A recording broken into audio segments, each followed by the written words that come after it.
Hi నమస్తే welcome to Suman TV. భారతదేశం అంటేనే సర్వమత సమ్మేళనం. అనేక రకాల జాతుల వాళ్ళు, కులాల వాళ్ళు కలిసి ఉంటుంటారు. అయితే హిందూ ముస్లిం బాయి బాయి అంటారు. భిన్నత్వంలో ఏకత్వం అనే నానుడి మనకి ఎప్పటి నుండో ఉంది. సో అలాంటి నానుడిని ఇప్పుడు నిజం చేశారనే చెప్పుకోవచ్చు. ముస్లిం సోదరులు హిందూ దేవాలయాల్ని నిర్మిస్తూ ఉన్నారు.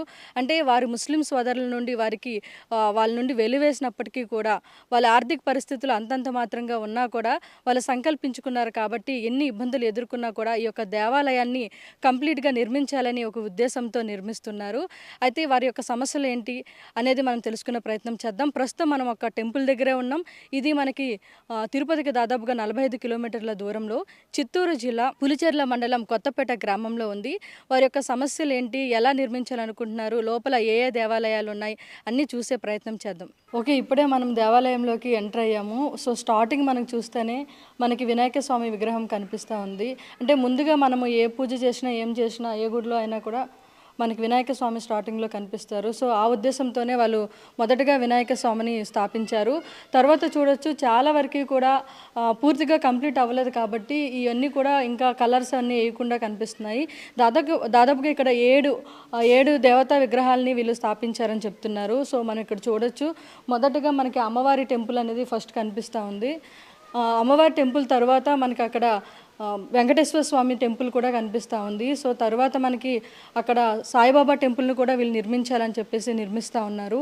సో ఆ తర్వాత మనకి ఆంజనేయ స్వామి టెంపుల్ కూడా మనకి వాళ్ళు నిర్మిస్తూ ఉన్నారు. సో ఇవన్నీ ఇంకా పూర్తి అవ్వలేదు కాబట్టి వాళ్ళు పూర్తి చేయాలని సంకల్పించుకున్నారు కాబట్టి ఇవన్నీ నిర్మిస్తూ ఉన్నారు. సో ఇక్కడ అయితే మనకి శివాలయం కూడా వాళ్ళు నిర్మించాలని చెప్పేసి ఈ యొక్క కన్స్ట్రక్షన్ అనేది చేస్తూ ఉన్నారు. సో ఇక్కడ ఈ ప్లేస్లో అయితే నవగ్రహాలు పెట్టాలి అనే ఉద్దేశంతో ఇక్కడ ఇది కూడా నిర్మించడం జరిగింది. ఇంకా ఎలా చూస్తే ఇక్కడ మనకి శివుడి యొక్క విగ్రహం కూడా కనిపిస్తూ ఉంది. సో శివుడి విగ్రహాన్ని కూడా వీళ్ళు ఇక్కడ ప్రతిష్టాపించారన్నమాట. ఇక్కడ నుండి చాలామంది కూడా భక్తులు వచ్చి ఇక్కడ భక్తితో పూజ చేసుకునే విధంగా అయితే వీళ్ళు ఇవన్నీ నిర్మించడం జరిగింది. దాదాపుగా 7 దేవాలయాలకు సంబంధించి ఇక్కడ వీళ్ళు నిర్మించడం జరిగింది. సో మనతో పాటు వాళ్ళు ఉన్నారు. వాళ్ళతో మాట్లాడి పూర్తి వివరాలను తెలుసుకునే ప్రయత్నం చేద్దాం. హలో సార్, నమస్తే. నమస్తే మేడం, ఎలా ఉన్నారు? మీరు బాగున్నారు మేడం? బాగున్నా అండి. అసలు ఏంటి అంటే మీరు ముస్లింలు అయ్యిండి కూడా హిందూ దేవాలయాల్ని నిర్మించాలని ఎందుకు సంకల్పించారు అని చెప్తాను మేడం. నా పేరు చాంద్ బాషా, కొత్తపేట పులిచెర్ల మండలం. ఈ టెంపుల్ ఎక్కడి నుంచి వచ్చిందంటే నారావారిపల్లి నుంచి ఒక 20 కిలోమీటర్ దూరంలో డిస్టెన్స్లో ఈ టెంపుల్ నిర్మిస్తున్నాము. ఇది ఎందుకు నిర్మిస్తున్నామంటే మా నాన్న హనుమాన్ వరంతో పుట్టినారని మా నాన్న అప్పటి నుంచి కొలుస్తున్నారు. ఆ కొలవడం వల్ల మేము మా ఊర్లో సొంత ఊర్లో ఒక టెంపుల్ నిర్మిస్తే మన ప్రజలకి మనం కూడా సహాయం చేసినట్టు, మేము ఇక్కడికి వచ్చి డైలీ దేవుని దర్శనం చేసుకున్నట్టు ఉంటుందని చెప్పి మా నాయన సంకల్పంతో ఈ హనుమాన్ టెంపుల్ని నిర్మిస్తున్నారు మేడం. ఈ హనుమాన్ టెంపుల్ ఒక హనుమాన్ టెంపులే కాదు, సప్తమందిర సముదాయం అంటే 7 గుళ్ళతో ప్రతిష్టాపిస్తున్నది. ఇది ఒక హనుమాను, సాయిబాబా, వినాయక స్వామి, నవగ్రహాలు, శివుడు, పార్వతి, అమ్మవారు, ఈ సాయిబాబా గుడి, ఇవన్నీ 7 గుళ్ళతో కలిపిన సప్తమందిర సముదాయం అంటే మేము ఇది నిర్మిస్తున్నాము. ఇది మా నాన్న ఆశయంతో ఇది నిర్మిస్తున్నారు. ఇప్పుడు మా నాన్న చనిపోయినారు కాబట్టి ఈ బాధ్యతలు మేము తీసుకొని ఈ పనికి మేము చేయాలని పూనుకున్నామండి. సార్ మీరు చెప్పారు కదా, అంటే మీ నాన్నగారు అంటే ఆంజనేయ స్వామి వరప్రసాద్, ఎలా అండి, ఎవరు చెప్పారు మీకు, అంటే ఎలా జరిగింది? మా తాతగారికి పిల్లలు లేనప్పుడు మేడం, పిల్లలు లేనప్పుడు ఇట్లా హనుమాన్ గుడి దగ్గర మొక్కున్నారు. నాకు పిల్లలు పుడితే నేను అప్పటి నుంచి మిమ్మల్ని కొలుస్తాను అని మా తాతగారు అప్పటి నుంచి మొక్కున్నారు. అప్పటి నుంచి మొక్కున్న తర్వాత మా నాన్న పుట్టితే ఆ హనుమాన్ వరంతో పుట్టినాడు కాబట్టి, ఆంజనేయ స్వామి వరంతో పుట్టినాడు కాబట్టి మా నాయన పేరు కూడా ఆతో రావాలని అజిత్ భాషా అని పేరు నామకరణం చేశారు. అప్పటి నుంచి మా పూర్వీకులు ఈ హనుమాన్ని కొలుస్తున్నాము. ఇంకా మా సొంత ఊర్లో ఒక గుడి ఉంటే మేము కొలవడానికి, మేము ఆరాధించడానికి పనికొస్తుందని చెప్పేసి ప్రజల కోసం మేము ఏదో ఒకటి చేయాలి అని మా నాన్న ఆలోచించి, మనం శాశ్వతం కాదు, మనం చేసిన పని శాశ్వతంగా నిలవాలని ఈ పవిత్రమైన పుణ్యమైన పనిలో మా నాన్న దిగారు. ఓకే అండి. అంటే నార్మల్గా ఒక చిన్న టెంపుల్ని కట్టాలంటేనే కొంతవరకు ఆర్థికంగా మనకి చాలా ఇబ్బందులు గురవుతారు. మీరు దాదాపుగా 7 దేవాలయాల్ని కన్స్ట్రక్ట్ చేయాలనుకుంటున్నారు. సో ఆర్థిక పరిస్థితులు కొంచెం ఇబ్బందిగా ఉంటాయి.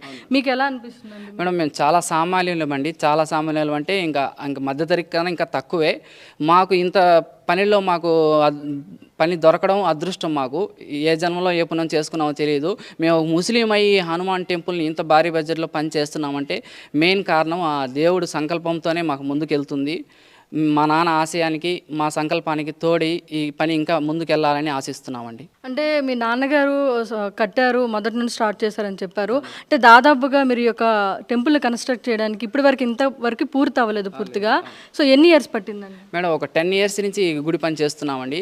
ఇది సొంత కాయ కష్టంతో చేస్తున్నా కాబట్టి ఇంత లేట్ అయింది.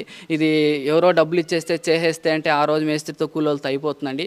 ఇది మా నాయన సొంత కష్టంతో, మా నాయన మేస్త్రిగా, మేము కూలోళ్ళగా, మేము ఇటుకలు తయారు చేసి ఆ ఇటుకలు అమ్మి సిమెంట్ కొని ఇట్లా మేమే కష్టం ఒక సొంత కష్టంతో, ఒక సొంత ఫ్యామిలీ కష్టంతో జరుగుతుంది కాబట్టి కొంచెం ఆలస్యమైంది. ఓకే అండి. అంటే ఇప్పుడు ఆల్రెడీ ఇక్కడ కన్స్ట్రక్షన్ కొంతవరకు కంప్లీట్ అయింది. ఏమైనా పూజలు జరుగుతుంటాయా అంటే? మేడం నిత్యం పూజలు జరుగుతుంటాయి మేడం. ఇక్కడ అన్నదానాలు జరుగుతుంటాయి. ఈ గుడిలో స్పెషల్ ఏమంటే ఈశాన్యంలో పుట్ట ఆటోమేటిక్గా అదే వెలిసిందండి. ఏ గుడిలో ఈశాన్యంలో పుట్ట ఉండదు, అదే వెలిసింది. ఆ వెళ్ళడంతో ఆ పుట్టకి, నాగాలమ్మ పుట్టకి ఇక్కడ భక్తులు, గ్రామ భక్తులు వచ్చి పూజ చేసుకుంటే పిల్లలు లేని వాళ్ళకి పిల్లలు పుడతారు, పెళ్ళిళ్ళు కాని వాళ్ళకి పెళ్ళిళ్ళు అవుతాయి. సార్, అంటే మీ తండ్రి గారు ఇలాగా ఒక సంకల్పించారు, ఇలాగ ఒక దేవాలయాన్ని కడతా ఉన్నారని చెప్పేసి మీరు కూడా స్టార్ట్ చేయడం జరిగింది.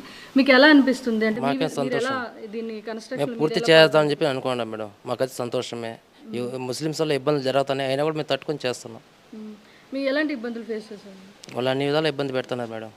నాన్న చనిపోతే దాన సంవత్సరాలు కూడా ఒప్పుకోలేదు. మేము పోయి వాళ్ళ కాళ్ళు పట్టుకుంటే చేస్తాము, ఆలోచిద్దామని చెప్పినారు. అయినా కూడా మేము తట్టుకొని చేస్తున్నాం. అంటే మీ తండ్రి గారి దహన సంస్కారాలకు కూడా మీకు ఇక్కడ ఎవరు అలో చేయలేదు. వచ్చి కాళ్ళు పట్టుకోండి, గుడి వదిలేస్తామని చెప్పి కాళ్ళు పట్టుకోండి అని చెప్పినారు. మేమైతే వద్దని చెప్పి అనుకున్నాం. ఆ విధంగా ఇబ్బంది పెట్టాడు కంటే వద్దు, మేము తిరుపతిలో చేసుకుంటాము, మాకు గుడి కావాలి, గుడి పూర్తి చేయాలని చెప్పి మేము అనుకున్నాం. మేము ముగ్గురు కొడుకులం అండి. ఇద్దరు ఇక్కడ ఎక్కువ యాక్టివిటీగా ఉంటాము. మా అన్న కొంచెం ఉంటారు, చేస్తారు, కానీ మేము ఇద్దరు ఎక్కువ యాక్టివిటీగా ఉండి చేస్తాము. మా నాన్న సంకల్పాన్ని మేము నెరవేర్చాలని 100% అనుకుంటున్నామండి. ఓకే అండి. అంటే ఒకవేళ ఎవరైనా దాతలు మీకు హెల్ప్ చేయాలని ముందుకు వస్తే మీకు ఎలా కాంటాక్ట్ అవ్వాలి? డీటెయిల్స్ మేడం, ఈ టెంపుల్ ఏంటంటే సప్తమందిర సముదాయం నారావరపల్లి నుంచి 20 కిలోమీటర్స్ డిస్టెన్స్లో ఉంటుందండి. కొత్తపేట పులిచెర్ల మండలము. నా పేరు చాంద్ బాషా. మీరు ఎవరన్నా మమ్మల్ని కాంటాక్ట్ అయ్యి మాకు సహాయం చేయాలనుకుంటే నా నెంబర్ చెప్తానండి, 9542832612. చాంద్ బాషా అండి నా పేరు. మా అన్నగారు ఉన్నారు ఫిరోజ్ బాషా గారు. నమస్కారం అండి, నా పేరు ఫిరోజ్ బాషా. నా నెంబర్ వచ్చి 8555985157 అండి. మీరు ఏదైనా హెల్ప్ చేయాలనుకుంటే ఈ నెంబర్కి ఫోన్ చేయండి, ఏదైనా హెల్ప్ చేయండి. వస్తువే కావాలండి మాకు. ఈ యొక్క టెంపుల్ని కన్స్ట్రక్ట్ అవ్వాలంటే ఎవరైనా హెల్ప్ చేయాలి ముందుకు వస్తే కనుక వాళ్ళకి మెటీరియల్ రూపంలోనే వాళ్ళకి హెల్ప్ చేస్తే చాలు అని కూడా వాళ్ళు కోరుకుంటా ఉన్నారు. అంటే దాదాపుగా వాళ్ళ ముస్లిం కమ్యూనిటీ నుండి కూడా చాలా దూరం పెట్టినప్పటికీ, బయట నుండి కూడా ఇబ్బందులు చాలా వస్తున్నప్పటికీ కూడా వాళ్ళ తండ్రి గారి యొక్క ఆశయాన్ని, సంకల్పాన్ని వీళ్ళు నెరవేర్చాలనే ఒక ఉద్దేశంతో అయితే వీళ్ళు వస్తున్నారు. సో ఎవరైనా వీళ్ళకి హెల్ప్ చేయాలనుకుంటే వీళ్ళని కాంటాక్ట్ చేసి వీళ్ళ డీటెయిల్స్ తెలుసుకొని వాళ్ళతో మాట్లాడి ఏమైనా వాళ్ళకి హెల్ప్ చేయాలనుకుంటే కింద వాళ్ళ నెంబర్ ఇస్తామండి, స్క్రోల్ అవుతూ ఉంటుంది. దాన్ని చూసి మీరు కాంటాక్ట్ చేసి వాళ్ళని రీచ్ అవ్వచ్చు.